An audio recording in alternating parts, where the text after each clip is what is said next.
मेरा नाम स्नेहा है और मेरी उम्र 20 साल है। मैं अपनी माँ और एक बड़े भाई के साथ रहती हूँ। मेरा भाई का नाम राजेश था। मेरी माँ को मेरे बड़े भाई पर बहुत गर्व था, जैसे कि हर माँ को अपने बेटे पर होता ही है। लेकिन मेरी माँ तो मेरे भाई की कुछ ज़्यादा ही झूठी तारीफ करती थी। इतनी तारीफ कि असल ज़िंदगी में वह इतना अच्छा इंसान नहीं था। जब मेरे भाई को गुस्सा आता तो मेरी माँ के साथ वह तेज आवाज़ में चीख कर बात करता था और इसने मुझे आगे पढ़ाई के लिए भी मना कर दिया था।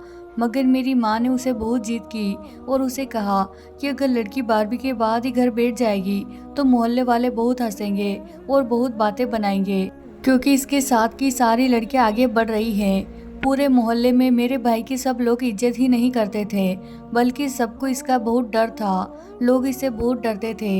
एक बार की बात है, मोहल्ले की एक लड़की के पीछे कुछ आवारा लड़के पड़ गए थे, तो मेरे भाई ने उन्हें बहुत मार मार कर उनकी बहुत बुरी हालत कर दी थी। इसीलिए पूरे मोहल्ले में सब मेरे भाई को जानते थे और इसको बहुत ज़्यादा इज्जत वाला आदमी समझते थे। लेकिन धीरे धीरे जैसे ही इसकी कमाई बढ़ती गई तो मेरा भाई कुछ आवारा सा हो गया। उसने गंदी गंदी आदतें लगा ली। अब तो मेरा भाई सिगरेट भी पीने लगा था। वह रोज़ देर रात से घर आता और जब घर वापस आता तो उसने शराब पी रखी होती थी और क्या क्या उल्टे सीधे काम करता था, हमें तो कुछ भी नहीं पता था। लेकिन मेरी माँ की वही पुरानी सोच थी कि लड़के की शादी कर दो तो सुधर जाएगा, बिल्कुल ठीक हो जाएगा, जिम्मेदारी बढ़ जाएगी और पत्नी घर में आ जाएगी तो फिर वह बाहर भी नहीं जाया करेगा और वह इसको बाहर जाने से रोक लिया करेगी। यह शराब पीना भी छोड़ देगा। लेकिन यह बहुत ही बुरी सोच थी कि जिस लड़की को आप शादी करके अपने घर लेकर आते हो वो डॉक्टर तो नहीं है जो आकर अपने बेटे को ठीक करेगी, और ना ही शादी को इलाज का तरीका है। शादी तो एक जिम्मेदारी है जो किसी ऐसे इंसान पर पड़नी चाहिए जो इसको अच्छे से समझ सके। फिलहाल कुछ दिन बाद मेरे भाई की शादी हो गई और भाभी हमारे घर पर आ गई। भाभी के घर आ जाने के बाद मेरे भाई ने कुछ कुछ बदलाव तो नजर आते थे, लेकिन मेरे भाई की शादी के बाद एक अजीब सा वाकया होने लगा, जिसे देखकर मैं बहुत हैरान और परेशान थी। मेरी नई भाभी भी हमसे ज़्यादा बात नहीं करती थी। वह बहुत ही कम बोलने वाली थी। माँ ने कहा कि अच्छी बात है, ज़्यादा बोलने वाली लड़कियाँ मुझे बिल्कुल पसंद नहीं हैं। भाभी ना सिर्फ चुप रहती बल्कि हर समय उदास भी रहती थी।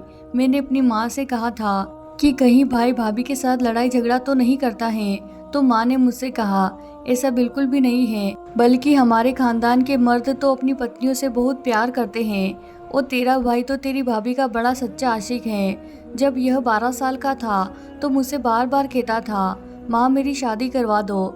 यह तो घर की जिम्मेदारी में उलझ गया, वरना यह बड़ा जवान और खूबसूरत है। तेरी भाभी को तो खुश होना चाहिए कि उसे इतना जवान और अच्छा पति मिल गया है। यह तो इतना अच्छा है, पूरे मोहल्ले में मेरे बेटे जैसा अच्छा कोई भी नहीं है। माँ तो हर समय बस भाई की तारीफ करना शुरू हो जाती थी। उन्हें तो बस भाई की तारीफ करने के लिए कोई ना कोई बहाना चाहिए था। मगर मेरे भाई के साथ कुछ ना कुछ गड़बड़ जरूर थी। एक दिन यह देखकर मैं बहुत ज़्यादा परेशान हुई कि मेरी भाभी मेरे भाई के कमरे के बाहर इस तरह खड़ी थी जैसे स्कूल में किसी छोटे बच्चे को कक्षा के बाहर खड़ा कर दिया जाता है और उसे कहा जाता है यही तुम्हारी सजा है, अब तुम्हें इस कक्षा के बाहर ही खड़ा रहना पड़ेगा। जबकि रात का वक्त था। इस समय तो भाभी को भाई के साथ कमरे में होना चाहिए था। भाभी का सर झुका हुआ था। जब मैं भाभी के करीब गई तो उन्होंने मुझे देखकर अपने आंसू चुपके से साफ किए थे और मैंने देखा कि आज तो मेरी भाभी ने नया सूट पहना हुआ था। वह नहा धोकर आई थी। वह आज तो बहुत ज़्यादा प्यारी लग रही थी। मैंने भाभी से कहा, आज तो आप बहुत प्यारी लग रही हैं। मेरी भाभी का रंग गोरा था। उनके लंबे घने खूबसूरत बड़े बड़े बाल थे और मेरी भाभी का नाम सिया था। मैंने भाभी से पूछा कि आप रो क्यों रही हो और इस तरह कमरे के बाहर क्यों खड़ी है। भाभी ने मुझसे कहा कि मैं रो नहीं रही हूँ, मेरी आंख में कुछ चला गया है, इसकी वजह से मेरी आंखों से आंसू आ गए। मुझे पूरा विश्वास था कि भाभी रो रही थी। मैंने भाभी से पूछा कि इतनी रात को आप इस समय कमरे के बाहर क्यों खड़ी है, जबकि भाई तो अंदर है, आपको भी अंदर होना चाहिए। भाभी ने मुझसे कहा, कुछ नहीं, बस ऐसे ही खड़ी हूँ। मुझे लगा कि भाभी मुझे बताना नहीं चाह रही है, इसीलिए मैं वहाँ से चली गई और किचन में जाकर खाना बनाने लगी। किचन से भाई का कमरा साफ दिखाई देता था और मैंने देखा कि भाभी अभी तक वहीं खड़ी है। मैंने जब तक सब्जी बनाई और फिर उसके बाद रोटी और खाने में कुछ मीठा भी बनाया। और इतनी देर तक भाभी वहीं खड़ी थी। मेरी तरफ भाभी का चेहरा था, वो रो रही थी। मैं सोचने लगी कि भाभी इस तरह यहाँ बाहर खड़ी होकर क्यों रो रही है, क्योंकि मेरा भाई तो उस समय कमरे के अंदर था। भाई के कमरे का दरवाजा भी खुला हुआ था, बस कमरे के दरवाजे पर पर्दा लगाया हुआ था। मेरे समझ में नहीं आ रहा था कि भाभी तो आज नहाई हुई इतनी खूबसूरत लग रही है। भाई को तो भाभी को कमरे से बाहर जाने ही नहीं देना चाहिए था। मैं खाना खाकर अपने कमरे में चली गई। मैं सुबह को जब अपने कमरे से बाहर आई तो भाभी कमरे से बाहर थी। वह पता नहीं बाहर खड़ी होकर पूरी रात क्या कर रही थी। मैंने इस बात पर ज़्यादा ध्यान नहीं दिया। ऐसे ही करते करते 2 दिन निकल गए। एक दिन भाभी हमारे साथ ही बैठी थी, तभी भाई का फ़ोन आया और उसने कहा कि मैं आज रात का खाना घर पर नहीं खाऊंगा, वरना मेरे भाई का हुक्म था कि भाभी दिन और रात का खाना रोज मेरे भाई के साथ ही खाया करेगी। तो भाभी को बहुत तेज भूख लग रही थी। मैंने भाभी से कहा कि कोई बात नहीं, आज आप हमारे साथ बैठकर खाना खा लेना। लेकिन जैसे ही भाभी हमारे साथ खाना खाने के लिए बैठी, मेरी माँ ने कहा कि इतनी गंदी बदबू कहाँ से आ रही है, तुमने कमरे में कोई चूहा तो नहीं मारा? मैंने तो अभी सब जगह पर पोछा लगाया है, फिर पता नहीं यह बदबू कहाँ से आ रही है। मेरी भाभी अपना सर नीचे झुकाकर बैठी और जल्दी जल्दी खाना खाकर वहाँ से चली गई। खाना खत्म करके वहाँ से उठकर अपने कमरे में गई और उनके जाते ही बदबू भी खत्म हो गई। मेरी माँ ने कहा, लगता है बदबू इसी के पास से आ रही है, पर यह तो ऐसे नहीं है, फिर ये ऐसी गंदी होकर क्यों घूम रही है? मैं समझाती हूँ इसको। तो मैंने माँ से कहा कि ऐसे ही किसी से पूछना अच्छी बात नहीं है, भाभी बुरा मान जाएगी और हो सकता है शायद उनको नहाना पसंद ना हो। माँ ने कहा कि क्यों पसंद नहीं है, यह कौन सा दिसंबर का महीना है, जून का महीना है, गर्मी में तो सबको रोज नहाना ही चाहिए। और जिन लड़कियों की शादी हुई है उन लड़कियों को वैसे भी अपने आप को ज़्यादा साफ सुथरा और अच्छा बनाकर रखना चाहिए। आदमियों को ऐसी बातें पसंद होती हैं। तुम्हें भी इस बात का ध्यान रखना, जब तेरी शादी हो तो रोज नहाता साफ सुथरी रहना।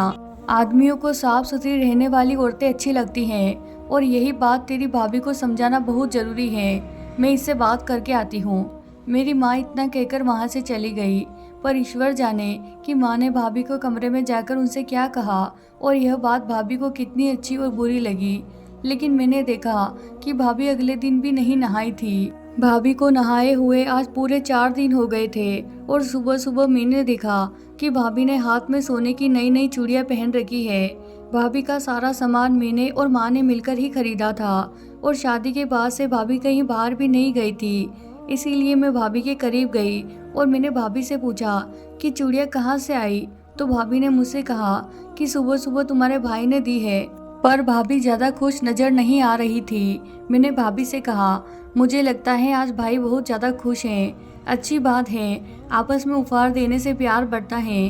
भाभी ने हल्की सी आवाज़ से मुझसे कहा कि हाँ, अभी तो मूड अच्छा है, लेकिन रात का कुछ पता नहीं कि कब मूड खराब हो जाए। मैंने पूछा कि क्यों मूड खराब हो जाएगा, क्या आपने भाई की कोई बात नहीं मानी? तो भाभी ने कहा, कुछ नहीं। भाभी मुझे बहुत परेशान लग रही थी, जैसे इंसान गुनाह करने से पहले परेशान होता है या कोई ऐसा काम करने लगता है जिसको करने से पहले इंसान सोचता है कि मुझे यह काम करना चाहिए या नहीं। उसे पता हो कि मैं यह काम गलत ही करूँगा। मेरी भाभी बहुत डरी हुई लग रही थी और उसके थोड़ी देर बाद ही वो नहाने के लिए चली गई। क्या भाभी नहाने की बात कर रही थी? मैंने कहा, यह तो बहुत अच्छी बात है और यह ऐसी कोई बात नहीं है जिसको करने के बाद कोई भी दूसरा इंसान हम पर गुस्सा करे। उस समय भाभी के अंदर से बहुत गंदी बदबू आ रही थी क्योंकि गर्मी का समय था। मेरी भाभी नहा कर आई तो वो बहुत ज़्यादा खूबसूरत लग रही थी और मैंने देखा उन्होंने आज दिन में बहुत अच्छा सूट पहन रखा था। पर मैंने भाभी से नहीं कहा कि नहाकर आप बहुत अच्छी लगती हो, मगर मैं उनकी प्रशंसा जरूर करती थी, इसीलिए वह समझ जाए कि अगर वह नहा धोकर साफ सुथरी रहेगी तो सब उनकी प्रशंसा करेंगे और उनसे खुश रहेंगे। लेकिन मैंने देखा कि मेरी भाभी जब भी नहा धोकर तैयार रहती हैं तो भाई उन्हें अपने कमरे से बाहर ही खड़ा रखते हैं। इस बार मैंने भाभी के पास जाकर देखा तो वह बहुत ज़्यादा रो रही थी। मैंने उनके पास जाकर उनसे पूछा कि भाभी आप रो क्यों रही है? तो भाभी ने मुझसे कहा कि तुम चुप हो जाओ, नहीं तो तुम्हारा भाई सुन लेगा। फिर मैंने पूछा कि क्यों कमरे के बाहर खड़े हैं और क्यों रो रही हैं? तो भाभी ने मुझसे कहा कि एक दिन तुम समझ जाओगी कि यह सब क्यों हो रहा है, लेकिन पता नहीं क्यों यह सब मेरे साथ ही क्यों हो रहा है। भाभी ने और भी ज्यादा रोना शुरू कर दिया। मैंने भाभी का हाथ पकड़ा और उन्हें खींचकर एक तरफ ले गई और उनसे पूछा कि आज मुझे सारी बात साफ साफ बताए कि यह क्यों हो रहा है और आप क्यों कमरे के बाहर खड़ी होकर रोती हैं। तो कहने लगी कि तुम्हें पता है कि तुम्हारा भाई शराब पीता है। तब मैंने भाभी से कहा कि हाँ मुझे पता है, पर माँ कहती थी कि भाई की शादी हो जाएगी और उसके ऊपर जिम्मेदारी आएगी तो ऐसा गंदा काम वो खुद ही छोड़ देगा। भाभी ने कहा कि क्यों छोड़ देगा, नहीं छोड़ा उसने सब कुछ, वह आज भी रोज शराब पीता है। तब मैंने भाभी से कहा यह सब तो ठीक है, मगर इस बात का भाई के शराब पीने से क्या मतलब है? आप यहाँ क्यों खड़ी हैं? भाई ने आपको बाहर क्यों निकाला है? तो भाभी मुझसे कहने लगी मुझे नहीं पता, मैं कुछ नहीं जानती, तुम मुझे छोड़ दो और मुझे वहीं पर खड़ा रहने दो। मेरी तो कुछ समझ में नहीं आ रहा था। फिर कुछ दिनों के बाद भाभी ने नहाना छोड़ दिया और उनके शरीर से फिर से बदबू भी आने लगी। बहुत गर्मी का मौसम था, कोई भी इंसान अगर 3 से 4 दिन नहीं नहाए तो उसका यही हाल होगा। मेरी भाभी जब भी माँ के पास आकर बैठ जाती तो मेरी माँ अपनी नाक को अपने हाथ से ढक लेती या फिर दुपट्टा नाक पर रख लेती थी। मैंने अपनी मम्मी से इशारा करके कहा था कि वह ऐसा ना किया करे, भाभी को बुरा लगता होगा। तो मेरी माँ मुझसे कहती कि आखिर इसको नहाने में परेशानी क्या है, क्यों नहीं नहाती ये? इसकी माँ ने उसको यही सब कुछ सिखाकर भेजा है। माँ की इस बात को सुनकर भाभी बहुत ज़्यादा परेशान रहती थी और शर्मिंदगी भी उनके चेहरे पर दिखाई देती थी। लेकिन मैंने देखा भाभी जब जब नहाती थी तो भाई उसको कमरे के दरवाजे पर खड़ा कर देता था। जिस दिन भाभी नहीं नहाती थी तो भाई भाभी का बहुत ज़्यादा ध्यान रखता था। वो भाभी के लिए उपहार भी लेकर आता था और रात को इसके खाने के लिए आइसक्रीम भी लाकर देता था। भाई भाभी के इतने नखरे उठाता था और इतना प्यार भी करता था। फिर जिस दिन भाभी जाकर नया सूट पहनकर तैयार रहती तो ना जाने क्यों मेरा भाई भाभी को कमरे से बाहर ही खड़ा रखता था। इन सब का क्या मतलब था? माँ तो कहती थी कि आदमियों को साफ सुथरी औरतें पसंद होती हैं, जिसके शरीर से खुशबू आ रही हो, जिसे अच्छे से बाल बनाए हो, अच्छे अच्छे कपड़े पहने हो। मेरी भाभी तो इतनी सुंदर थी, उनका रंग भी गोरा था और भाभी पर हर रंग का सूट बहुत अच्छा लगता था। लेकिन पता नहीं यह क्या चक्कर था कि जिस दिन भाभी बहुत ज़्यादा साफ सुथरी और अच्छी लगती थी, भाई उनसे झगड़ा करके उनके कमरे से बाहर निकाल देता था। और जिस दिन उनके शरीर से बदबू आ रही होती थी तो भाई उनके खूब नखरे उठाता और उन्हें खूब लाड़ करता था और इनके लिए बहुत से उपहार भी लेकर आता था। अब मुझे कुछ कुछ शक हो गया था और मुझे पता लगाना था कि इस घर में आखिर हो क्या रहा है। मेरे भाई के कौन से गंदे शब्द हैं। एक दिन जब भाभी से पूछ रही थी तो भाभी बोल रही थी कि तुम्हें सब कुछ पता चल जाएगा। तभी कुछ दिनों के बाद मुझे मौका भी मिल गया। सब कुछ मेरे ही हिसाब से हो रहा था। मेरी भाभी सुबह सुबह अचानक अपने मायके चली गई। भाभी को उनकी मम्मी की कॉल आई थी और उन्हें पता चला था कि उनकी मम्मी की तबीयत बहुत ज़्यादा खराब है। मेरी माँ भी घर पर नहीं थी, मेरी मौसी के घर गई हुई थी। तभी भाभी का मेरे पास फ़ोन आया और उन्होंने मुझसे कहा कि तुम्हारा भाई मेरा फ़ोन नहीं उठा रहा है, जब वह घर आए तो उसको बता देना कि मैं अपने मायके गई हूँ और मेरी मम्मी की तबीयत खराब है, नहीं तो तुम्हारा भाई मुझसे बहुत डांटेगा। मैंने भाभी से कहा कि क्यों डांटेंगे, क्या मायके जाना कोई बुरी बात है कि आप मायके नहीं जा सकती? तब भाभी ने कहा कि जा सकती हूँ, मगर बिना बताए जाना तो गलत बात है। मैंने भाभी से कहा कि कोई बात नहीं, मैं हूँ ना, मैं बता दूंगी, आप आराम से जाएं। और इसी जल्दी जल्दी में भाभी अपना कमरा लॉक करना ही भूल गई थी। भाभी के कमरे से निकलते ही एक प्लान मेरे दिमाग में आया और मैंने सोच लिया था कि मुझे क्या करना है। मेरा भाई घर आया तो सीधा अपने कमरे में चला गया। कमरे के बाहर पर्दा तो गिरा हुआ ही था, क्योंकि नई नई शादी हुई थी। तो मम्मी ने भाई से कहा था कि घर में जवान बहन है, इसीलिए दरवाज़ा खुला भी हो तो पर्दा गिरा लिया करो। गर्मी का समय था, दरवाज़ा बंद नहीं कर सकते थे, इसीलिए भाई भाभी के कमरे के आगे पर्दा गिराकर ही रखते थे। भाई कमरे में चला गया और आवाज़ें देने लगा कि मेरे लिए पानी लेकर आओ। मैं जल्दी जल्दी नहाकर भाभी के कपड़े पहनकर पर्दे के आगे खड़ी हो गई और इस तरीके से खड़ी हुई कि भाई को सिर्फ मेरे पैर ही दिखे। मैंने भी कोई कच्ची गोलियां नहीं खेली थी। मैंने चप्पल भी भाभी के ही पहने थे और मेरा रंग भी भाभी की तरह ही गोरा था। अभी मैं कमरे के बाहर खड़ी हुई तो मेरा भाई अजीब तरह की बातें करने लगा। मुझे पहले पहले भाई की बात समझ में नहीं आई, लेकिन धीरे धीरे जैसे ही मुझे भाई की बातें समझ में आने लगी, मेरे पैरों तले से जमीन ही निकल गई। भाई ने कहा, आज तो फिर से नहाई है, बड़ी साफ सुथरी बनी फिरती है। अगर तू नहीं नहाएगी तो क्या हो जाएगा? तेरी खूबसूरती में कमी हो जाएगी, तेरा रंग काला हो जाएगा, तेरे हाथ पैर भी काले पड़ जाएंगे। तू तो बड़ी पूजा पाठ करने वाली औरत है ना, तू तो बड़ी अच्छी औरत है, तेरे से ज्यादा अच्छी औरत इस दुनिया में है ही नहीं, इसीलिए तो रोज रोज नहाती है। मेरे भाई ने ऐसा कहा और कोई चीज उठाकर मेरे पैरों पर दे मारी। अब क्यों भूत बनकर खड़ी है? आज मैं तुझे तेरी औकात याद दिलाता हूँ। लातों के भूत बातों से नहीं मानते, इसीलिए मेरे आने से पहले ही यहाँ नहाकर खड़ी हो गई। तूने मेरे मना करने के बाद भी नहाने की गलती कैसे की? आज मैं तुझे अच्छी तरह से समझा कर ही रहूंगा। रोज बातें सुनने की तो तुझे आदत सी हो गई है। आज मैं तुझे अपने हाथ चलाकर भी दिखाता हूँ। जब मैंने तुझसे कहा है कि मुझे नहाई हुई औरतें बिल्कुल पसंद नहीं है, तो फिर तू क्यों नहाती है? मेरा भाई बहुत तेज तेज और बुरी तरह चीख रहा था। आज मुझे पता चल गया कि मेरी भाभी इतना डरी हुई क्यों रहती है। आज मुझे सब समझ में आ गया कि मेरी भाभी रोज रोज क्यों नहीं नहाती थी, क्योंकि मेरा भाई उनको नहाने से सख्त मना करता था। वो नहाने के लिए उनसे झगड़ा करता था, लेकिन मुझे यह समझ में नहीं आ रहा था कि मेरी भाभी के नहाने से मेरे भाई को क्या परेशानी है। मेरे भाई ने और ज्यादा बातें सुनाना शुरू कर दी। एक काम करने से तुझे मना किया है, लेकिन फिर भी तू उस काम को करती है, मुझसे जिद लगाती है। तू क्या चाहती है कि मैं तुझ पर गुस्सा करूं, तुझे मारूं? थोड़ी देर बाद मेरा भाई गंदी गंदी गालियां बकने पर आ गया। अब मैं और ज्यादा सब्र नहीं कर सकती थी। मैंने पर्दा हटाया और भाई के कमरे में अंदर चली गई। मेरा भाई मुझे देखकर बहुत ज्यादा हैरान और परेशान रह गया, और मैं भाई को देखकर, क्योंकि मेरा भाई कोई अजीब सी चीज खा रहा था जिससे बहुत ही गंदी बदबू आ रही थी। मेरे भाई ने मुझे अपने कमरे में देखकर कहा कि तू यहाँ अपनी भाभी के कपड़े पहनकर क्या कर रही है? तुम्हारी भाभी कहाँ है? मैंने कहा कि भाभी अपनी माँ के घर गई हैं। मैंने भाई से कहा कि आप यह क्या गंदी सी चीज खा रहे हैं? यह खाना तो सही नहीं है, इसको आपको नहीं खाना चाहिए। मेरी बात सुनकर मेरा भाई बहुत ज़्यादा हैरान रह गया और उसने अपना सर नीचे झुका लिया। उसने मुझसे पूछा, क्या तुमने मेरी सारी बातें सुन ली? मैंने कहा, हाँ, सारी की सारी बातें सुन ली। आखिर क्या बात है? अब आप मुझे बताएंगे, आप भाभी के साथ इस तरह का व्यवहार क्यों करते हैं? इतनी अच्छी पत्नी मिली है आपको और आप उनके साथ ऐसा व्यवहार कर रहे हैं। क्या हो जाएगा अगर भाभी नहा लेंगे और आप यहाँ बैठकर यह गंदी चीज क्यों खा रहे हैं, जबकि घर में इतना अच्छा खाना पका हुआ है?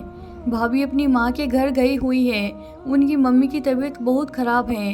भाभी ने मुझे कहा था कि जब आप घर वापस आए तो मैं उनको बता दूं, लेकिन मैं भाभी के साथ होने वाली हरकतों से काफी परेशान थी। मुझे देखना था कि आप भाभी के नहाने पर इतना गुस्सा क्यों करते हैं। फिर भाई ने मुझे सारी की सारी बात बताई और वह सारी बात सुनकर तो मैं दंग रह गई।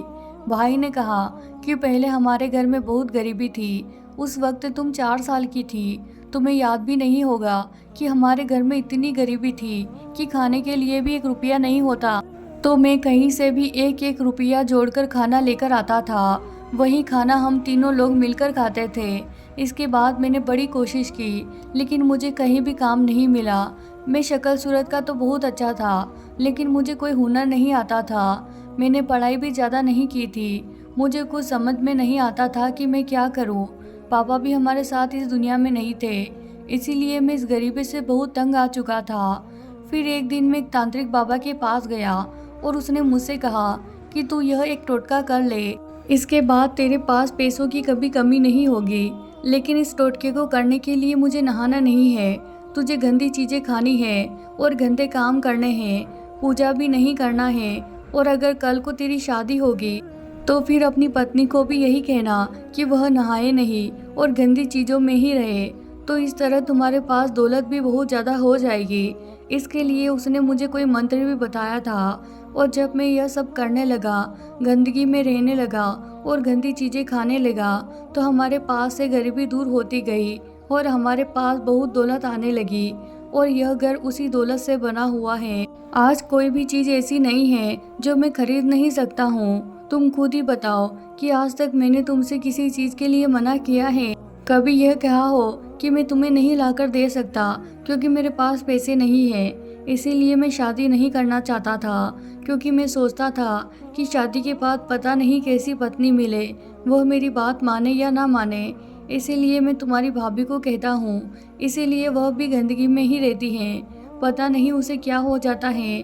वह कहती है कि मैं गंदी नहीं रह सकती, मुझे पूजा करनी होती है, इसीलिए वह नहा लेती थी। इसी बात पर मेरी उससे लड़ाई झगड़ा होता था, क्योंकि अगर हम इसी तरह साफ सफाई रखने लगे तो मेरे पास जो दौलत है वो आना बंद हो जाएगी। उनकी यह बातें सुनकर मैंने अपना सर पकड़ लिया। मैंने अपने भाई से कहा कि भाई, आप ये किस तरह की बातों के चक्कर में पड़े हैं? आप मेहनत करते हैं, इसीलिए आपके पास इतना पैसा है। ईश्वर ने हम सबको ही खाना देने का वादा किया है, और जो मेहनत करता है उसको इसका फल जरूर मिलता है। सफाई तो बहुत ही ज़्यादा ज़रूरी है। आप ये बहुत गलत कर रहे हो, और इसकी एक दिन आपको सज़ा मिलेगी। आपके पास जो भी है वह सब कुछ आपसे छीन जाएगा। आप यह सब करना छोड़ दें और यह गंदी चीज़ें खाना भी छोड़ दें। मैंने वह सब गंदी चीज़ें उठाकर कूड़े में फेंक दी। मैंने भाई को बहुत समझाया। तब भाई ने कहा कि अगर मैंने यह सब करना छोड़ दिया और हमारे घर में फिर से गरीबी आ गई तो तुम्हारे और तुम्हारी भाभी का क्या होगा? वैसे भी अब वह माँ बनने वाली है। सुबह ही उसने मुझे यह बात बताई। मैंने कहा, खुद ईश्वर हमारे साथ हैं। भाई ने कहा कि अभी तुम्हारी पढ़ाई के खर्चे हैं और मुझे तुम्हारी शादी भी करनी है। मैंने कहा कि विश्वास करे और ईश्वर से माफ़ी मांग ले। मैंने भाई को अपनी कसम दे दी, और उनकी छोटी बहन थी और वह मुझे बहुत लाड प्यार करते थे, इसीलिए उन्होंने मेरी बात का मान रखा और नहाकर साफ सुथरे हो गए और पूजा पाठ करने लगे। जब भाभी वापस आई तो उन्होंने भाई को पूजा पाठ करते हुए देखा तो वह हैरान रह गई। मेरी भाभी ने मेरी तरफ देखा और मैंने इशारे से कहा, अब सब कुछ ठीक हो जाएगा। मेरे भाई ने सारे गंदे काम छोड़ दिए और इंसान बन गया। अब मेरी भाभी भी बहुत खुश रहने लगी थी। हमारे घर का माहौल भी बहुत अच्छा हो गया था। फिर एक दिन हमें यह खुशखबरी मिली कि जिसके साथ मेरे भाई पार्टनरशिप में काम करते थे, उसको बाहर दूसरे देश में नौकरी मिल गई, और वह सारा काम मेरे भाई के पास छोड़कर दूसरे देश में नौकरी करने के लिए चला गया था। अब इस कारोबार का इकलौता वारिस मेरा भाई ही था, क्योंकि वह एक बहुत अमीर आदमी था और थोड़े से प्रॉफिट का उसको क्या करना था। सारे गंदे काम छोड़कर भी मेरे भाई को मुनाफा ही हुआ था। और इस बार मेरे भाई ने कहा कि ठीक बात है कि रोटी देने वाला ईश्वर ही है। भाई ने दिल से माफ़ी मांग ली और अब मेरा भाई हमेशा साफ सुथरा ही रहता था। हम भी इस बार से बहुत खुश थे कि हमारा भाई सही रास्ते पर चल रहा है। भाभी एक बेटे की माँ बन चुकी थी और हम सब अपने घर में साथ साथ बहुत खुश रह रहे थे। लेकिन मैं आज भी इस बात को सोचती हूँ कि मेरे भाई को जिसने इस काम पर लगाया था वो एक बहुत ही बुरा इंसान था, क्योंकि यह बात सच है कि इस तरह के टोटके होते हैं और इन टोटकों का पूरा करने के लिए इंसान को ज़िंदगी में गंदगी में रहना होता है, गंदी चीज़ें खानी होती हैं, पूजा पाठ भी छोड़ना पड़ता है। लोग इस तरह के टोटके तो करते हैं, लेकिन इन टोटकों का कोई फ़ायदा नहीं होता, क्योंकि रोटी देने वाला तो ईश्वर ही है। गंदे कामों में पड़कर अपनी अच्छाइयों को बर्बाद नहीं करना चाहिए। तो प्यारे दोस्तों, ये थी हमारी आज की कहानी। उम्मीद करती हूँ आपको हमारी कहानी पसंद आई होगी।